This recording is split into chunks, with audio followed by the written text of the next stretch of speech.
narasumber kami, Bapak Kiai Haji Mahfud Hidayat Pendengar. Assalamualaikum warahmatullahi wabarakatuh, Pak Kiai. Waalaikumsalam warahmatullahi wabarakatuh. Kabar baik selalu di sana, Pak Kiai? Alhamdulillah baik, Pak Arul. Baik, dan kita akan dengarkan mukadimah sekaligus pemaparan terkait dengan topik menjadi pribadi yang berjiwa sosial dan empati. Untuk itu kami persilakan, Pak Kiai. Baik, bismillahirrahmanirrahim. Assalamualaikum warahmatullahi wabarakatuh. Alhamdulillahi rabbil alamin. Wassalatu wassalamu ala ashrafil mursalin Sayyidina wa maulana Muhammad wa ala alihi wa sahbihi wa man tabi'ahum bi ihsanin ila yaumiddin, amma ba'd. Allahumma faqihna fid din wa 'allimna at-ta'wil. Kaum muslimin muslimat, para pendengar Mutiara Pagi RRI Pro 1 Bogor dimanapun berada yang dimuliakan Allah Subhanahu wa ta'ala. Alhamdulillah, di pagi hari ini kita kembali untuk mengawali aktivitas dengan sama-sama thalabul ilmi, sekaligus kita merasakan bagaimana kehadiran nikmat Allah di sekitar kita, sehingga kita patut mensyukurinya, sekaligus kita merasakan bagaimana saudara-saudara kita yang berada di luar sana, yang mungkin berbeda dengan kita. Mereka sekarang dalam kondisi kedinginan, dalam kondisi kelaparan, dalam kondisi berkebutuhan. Bahkan di antaranya ada saudara kita yang sekarang dalam kondisi yang mencekam karena berada dalam peperangan atau penjajahan. Nah, mudah-mudahan saudara kita yang mengalami nasib yang berbeda dengan kita, yang mereka dalam kesulitan, kesusahan, itu oleh Allah diberikan jalan keluar, diberikan kemudahan, dan akhirnya mereka semua sama dengan kita, khususnya diberikan oleh Allah kenikmatan dan kemenangan. Amin ya rabbal alamin. Pada tema kali ini kita akan kembali membahas tentang topik-topik seputar agama, khususnya untuk menghidupkan jiwa kita, khususnya jiwa sosial dan empati, yaitu menjadi pribadi yang berjiwa sosial dan empati. Tentu agama ini tidak hanya bersifat kewajiban, atau tidak hanya di dalam agama terdapat kewajiban yang bersifat individual, tapi juga di dalamnya terdapat kewajiban kita sebagai makhluk sosial. Kewajiban yang sifatnya individual antara lain adalah sholat, ya, yang itu merupakan fardhu ain yang masing-masing individu wajib melakukannya. Sholat 5 waktu, begitu pula puasa Ramadan dan yang lainnya. Nah, ada di antaranya dalam kewajiban agama itu kewajiban yang bersifat sosial, sehingga wajib kita menumbuhkan jiwa sosial dan empati. Kenapa? Karena hal itu di dalam Al-Quran bahkan disebut atau dikategorikan sebagai orang yang mendustakan agama. Ara'aital ladzi yukadzibu bid-din fadzalikal ladzi yad'ul yatim wa la yahuddu 'ala ta'amil miskin. Di dalam surat Al-Maun kita hafal semuanya, yaitu di antaranya ayat 1 sampai ayat 3. Tahukah kamu orang yang mendustakan agama, yaitu orang yang menghardik anak yatim dan tidak mendorong untuk memberi makan terhadap orang miskin. Nah, ayat-ayat ini tentu membuat kita kaget. Ternyata keseharian kita yang mungkin kita sudah bagus dalam hal kewajiban individu, atau contohnya seperti sholat 5 waktu. Namun ternyata kalau kita mendapati di sekitar kita ada orang yang kelaparan, ternyata kita masih termasuk orang yang mendustakan agama sementara kita mampu untuk melakukannya. Kalaupun tidak mampu melakukannya, apa yang sudah kita lakukan?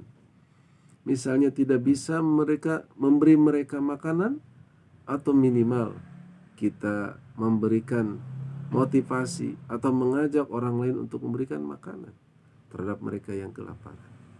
Pun demikian ketika ada orang yang sedang membutuhkan pertolongan kita, maka kita pun harus menolongnya selagi kita mampu melakukannya dengan syarat itu semua ada dalam kebaikan dan ketakwaan.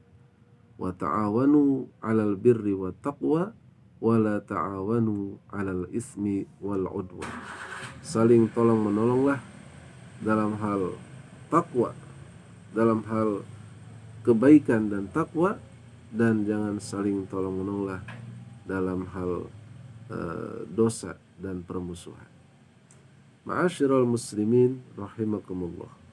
Dalam sebuah hadis Rasulullah Shallallahu Alaihi Wasallam itu menyampaikan bahwa manusia itu seperti satu tubuh. Orang-orang yang beriman diibaratkan bagaikan satu tubuh yang mana ketika ada satu bagian yang sakit, maka yang lainnya pun ikut merasakannya dengan tidak tidur misalnya dan demam.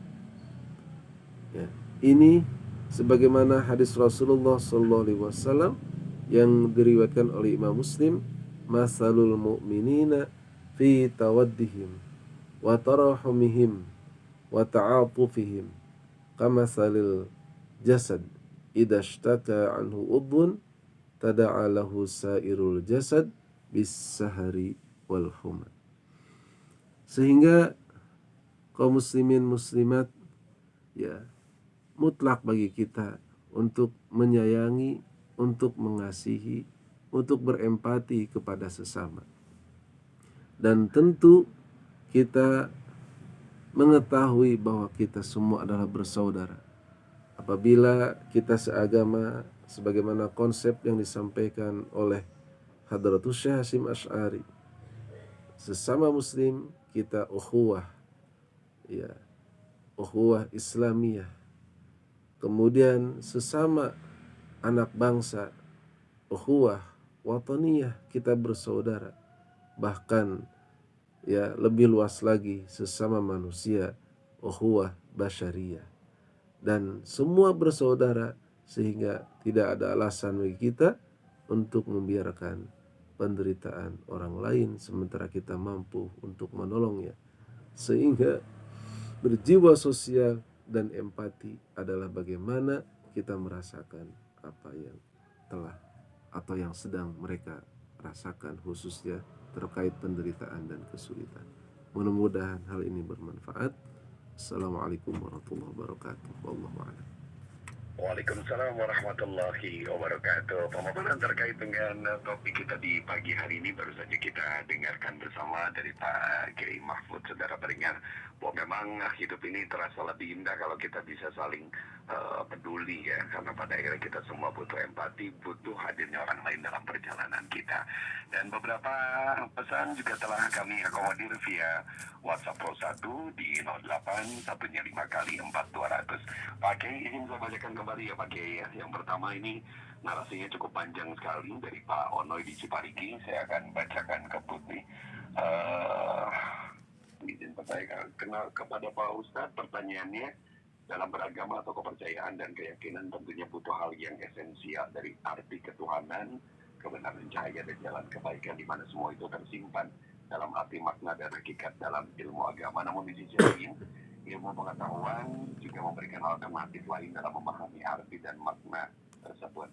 Lalu bagaimana hal itu agar tidak menimbulkan arti dan makna ambigu untuk keyakinan dan kebenaran? Persoalannya bukan hanya makna dan arti, tapi justru pada makna alternatif ini yang kadang membuat kita salah interpretasi dalam berinteraksi dengan makhluk lainnya. Begitupun dengan sang penciptanya. Bagaimana tanggapan Pak Kiai juga mengenai entitas Tuhan yang sering digambarkan sosok atau cahaya ataupun jalan atau hal-hal lain yang padahal entitas itu berada di dua dimensi. Bagaimana kita melihat satu dimensi saja, bahkan bisa banyak dimensi karena banyak yang belum terungkap di misteri kehidupan ini. Begitu Pak Kiai. Semoga bisa menangkap dari dua pertanyaan tadi dari Pak Onoy di Ciparingi. Silakan direspon Pak Kiai. Baik, terima kasih Pak Arul. Ini pertanyaannya berapa lembar ini kayaknya? Uraian banget nih Pak Kiai. Baik, ini mudah-mudahan menjadikan spirit bagi kita, tidak hanya terdapat permasalahan, tapi juga mungkin ketika kita jawab pertanyaan ini atau kita mendapatkan bagian dari jawaban, mudah-mudahan dapat diamalkan bahwa memang ya hidup ini jangan sampai ambigu atau tidak jelas, perlu kejelasan arah dan termasuk terkait dengan alternatif. Ya, alternatif jalan itu penting juga. Dan jangan sampai alternatif jalan itu meskipun itu penting, itu ditempuh tapi bukan jalan yang benar. Sehingga terkait interaksi kita sebagai makhluk Allah Subhanahu wa taala dengan makhluk lainnya atau sebagai manusia dengan makhluk lainnya, itu tetap harus sejalan dengan perintah Allah, perintah Maha Pencipta dan Rasulnya tentunya. Kenapa demikian? Karena apabila kebenaran atau suatu keyakinan itu tidak didasarkan dengan zat pencipta atau tuntunan Allah dan Rasulnya, itu nanti akan salah dalam berkiprah, akan salah dalam menentukan pilihan atau alternatif tadi. Itu yang pertama. Jadi tetap kita dalam hal ini tidak boleh ambigu, harus jelas dalam menentukan arah, dan interaksi kita dengan sesama manusia atau sesama dengan makhluk lainnya itu tentu sesuai dengan arahan Allah dan Rasulnya. Satu, tidak berbuat dolim. Yang kedua, harus berbuat baik, ya, berempati, berjiwa sosial, dan selagi dalam kebaikan kita bantu sesama. Yang kedua, terkait dengan entitas Tuhan, keberadaan Tuhan. Ya, ini adalah menyangkut teologi. Dalam hal ini kita harus yakin juga, tidak boleh ragu-ragu bahwa Tuhan itu ada. Dan saat kita melakukan atau berjiwa sosial, dalam hal ini berbagi contohnya, membantu orang lain contohnya, ya, maka yakinlah bahwa itu adalah kita sedang membantu makhluk Allah, ya. Dan tentu kita berharap di dalamnya ada ridho Allah, sehingga Allah menciptakan hambanya, ada yang sulit atau ada yang miskin atau ditakdirkan dikehendaki Allah sebagai orang yang kaya, sebagai orang yang miskin, sebagai orang yang menderita, sebagai orang yang senang, ya. Nah, itu tangkaplah hikmahnya, bahwa yang kaya membantu yang miskin, yang senang membantu yang susah, dan seterusnya dan seterusnya. Inilah apabila kita bisa menangkap pesan Allah, maka cahaya Allah itu ada dalam diri kita, sehingga kita mampu melakukan sesuai dengan perintah Allah dan Rasulnya. Wallahu a'lam bishawab. Baik, demikian Pak Onoy, pertanyaan yang tadi sudah dijawab oleh Pak Kiai ya. Kita lanjut ke penanya berikutnya. Ada Kang Adun nih di Kukupu ya, yang ingin terus bertanya juga, bagaimana jika seseorang tidak mempunyai jiwa sosial dan empati terhadap kehidupan sehari-hari? Ini apa dampaknya di masa yang akan datang begitu? Pak Kiai ini dari Kang Adun di Kupu-Kupu ya, di Kukupu begitu. Silakan Pak Kiai. Ya, terima kasih Kang Adun di Kukupu. Kukupu. Bukan kupu-kupu ya. Bukan. Ya. Ini betul sekali, ini pertanyaan kita merasa khawatir juga kalau manusia itu tidak ada dalam dirinya jiwa sosial atau empati. Maka yang ada adalah kehancuran. Kehancuran ini akan segera. Kenapa? Sebab ketika yang susah semakin susah, yang sulit semakin sulit, sementara yang kaya semakin kaya, yang senang semakin senang, tidak ada uluran tangan, tidak ada kepedulian, maka yang ada adalah kesenjangan sosial. Dan kesenjangan itu menyulut pada konflik yang akhirnya akan ada gugat menggugat, akan ada konflik yang berkepanjangan, dilanjutkan dengan kehancuran. Nauzubillahi min dzalik. Maka mutlak ditanamkan dalam jiwa generasi muda khususnya, ya, dan juga generasi-generasi nantinya, itu jiwa sosial sejak dini, sejak dari mereka masih usia PAUD atau di keluarganya sendiri, dicontohkan oleh keluarganya, oleh ayah dan ibunya, bagaimana mengasihi kepada sesama, mengasihi kepada tidak hanya pada manusia, juga kepada makhluk Allah yang lainnya. Irhamu man fil ardi yarhamkum man fis sama.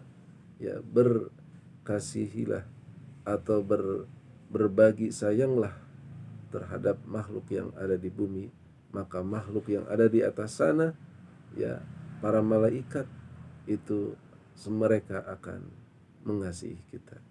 Mudah-mudahan bermanfaat. Wallahu a'lam. Baik, Kang Adon di Cerung Mekar Kukupu ya, tadi sudah direspon. Kemudian ada dua penanya terakhir nih, kita bacakan langsung. Ada Pak Andi Supriyadi di Kemang Bogor ya. Izin bertanya, bagaimana dengan seorang muslim yang peduli, sering berbagi, namun meninggalkan sholat 5 waktu begitu Pak Kiai, mohon pencerahan ya. Dan yang terakhir dari Ibu Supriyati, bertanya, jika satu negara ada perselisihan itu dilakukan sama orang biadab tidak punya peri kemanusiaan.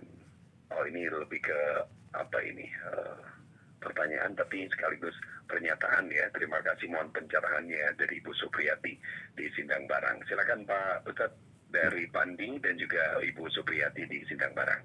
Baik, terima kasih Bapak Andi Supriyadi dan Ibu Supriyati ya. Pertama, seorang muslim yang senang berbagi, dia berjiwa sosial tinggi dan empati, namun meninggalkan kewajiban dirinya sebagai seorang individu atau kewajiban individual seperti sholat 5 waktu. Maka hal tersebut insya Allah tidak menjadikan sodakohnya itu gugur kalau dia sebagai seorang muslim. Ya, kenapa? Karena antara kewajiban sholat dan kewajiban sodakoh atau kewajiban zakat, ya, atau kewajiban untuk berjiwa sosial adalah dua kewajiban yang berbeda. Namun tentunya kewajiban sebagai individu seperti sholat 5 waktu itu adalah kewajiban yang sifatnya mutlak harus dilakukan, tidak bisa tawar-menawar. Ya.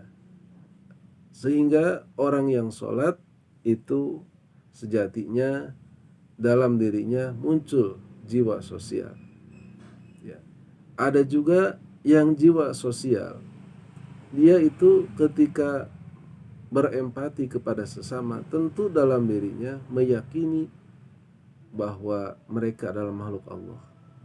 Dan apabila dia meyakini yang dikasihani adalah makhluk Allah, tentu muncul dalam dirinya untuk beribadah kepada Allah, yaitu diantaranya yang paling esensi adalah sholat. Sehingga dalam hal ini sholat dan berbagi tidak boleh dipisahkan.